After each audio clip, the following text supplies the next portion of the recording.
Hey, salut à tous, j'espère que vous allez bien et que vous êtes en forme. On se retrouve aujourd'hui pour une nouvelle vidéo. On va parler de comment optimiser son temps d'impression. Si vous entendez un petit peu de bruit, ne vous en faites pas, c'est la machine qui est en train de tourner. J'ai reçu ma nouvelle machine, la originale Prusa MK3S. Je vous ferai une vidéo d'explication, pourquoi j'ai choisi cette machine, etc. On va commencer directement. Dans les réglages d'impression, couche et périmètre, on va parler de la hauteur de couche. C'est pour moi quelque chose de vachement important, ça va dépendre également de votre buse. C'est pour ça que je vais vous expliquer quelle hauteur de couche choisir et quelle buse utiliser. Pour une buse de 0,25, on va partir sur 0,20 en hauteur de couche. Une buse de 0,4, 0,32. Pour une buse de 0,6, 0,48. Pour une buse de 0,8, 0,64. La buse de 1 et 1,2 n'étant pas disponible sur Prusa Slicer, je vais quand même vous les donner si vous voulez les utiliser sur d'autres logiciels. La buse de 1 c'est 0,80 et la buse de 1,2 c'est 0,96. Un petit point à faire par rapport aux buses, par rapport aux hauteurs de couche. Je vous déconseille les buses de 1 et 1,2, voire ceux qui les bricolent à la maison. Ça sert strictement à rien. Vous allez flinguer votre imprimante pour rien du tout. J'ai vu pas mal de monde faire des visières avec des grosses buses. L'idée est pas mal pour optimiser son temps, mais vous allez flinguer votre matériel. Je vais vous expliquer pourquoi. Vous utilisez un filament de 1,75 et il y en a qui font des buses, qui ont des buses de 1,2. Ça vous laisse environ 0,50 de différence pour imprimer. C'est-à-dire que c'est comme si vous passiez votre filament directement à travers la buse. Il n'a même pas le temps de réduire, de chauffer correctement. Le problème, c'est que s'il n'a pas le temps de réduire, ça peut vous créer des bouchons, ça peut vous faire de la merde sur vos impressions. La qualité sera vraiment horrible, il n'y a pas d'autre terme. Donc je vous le déconseille vraiment.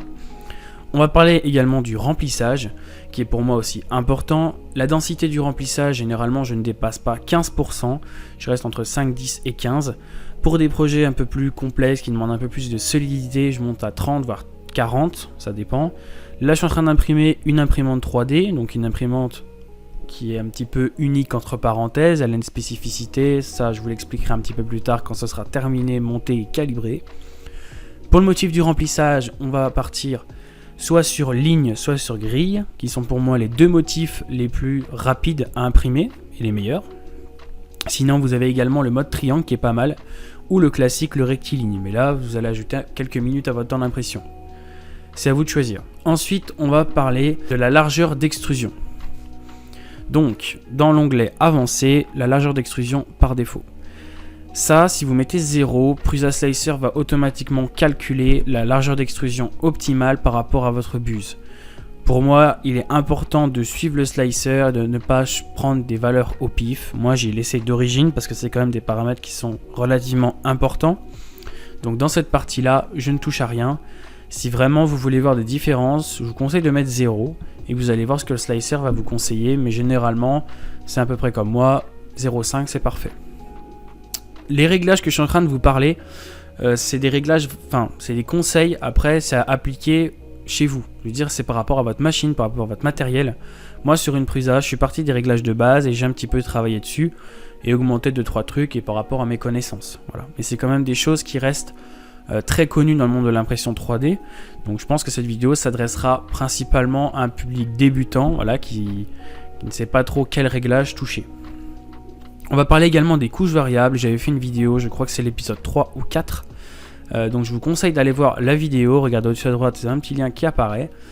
Vous allez voir la vidéo, elle va vous expliquer pas mal de choses. Voilà le principe des couches variables, les réglages des couches variables. Et surtout comment les appliquer. On va parler également de la vitesse. Sur une Prusa, moi j'ai laissé tout d'origine. J'ai pas cherché à monter plus. Donc une vitesse d'impression maximale de 200. Après, c'est à vous de voir si là, vous voulez augmenter un petit peu dans le remplissage, dans les choses comme ça.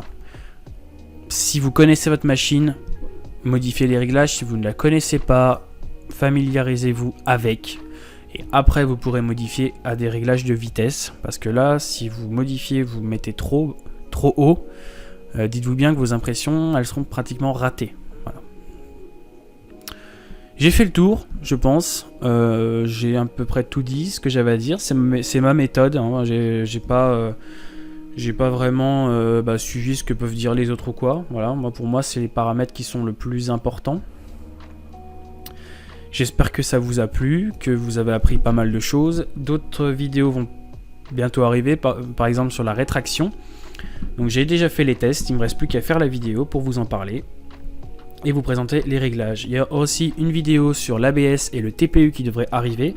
Donc je vous ai donné un profil pas mal pour l'Under 3 et pour les autres machines. Là j'aimerais faire la même chose pour le TPU et l'ABS. Je vois que pas mal de monde utilise de l'ABS et il y a également le PTEG qui devrait pas tarder à arriver. Il faut juste le temps que je trouve les réglages optimales. Voilà. J'espère que ça vous a plu.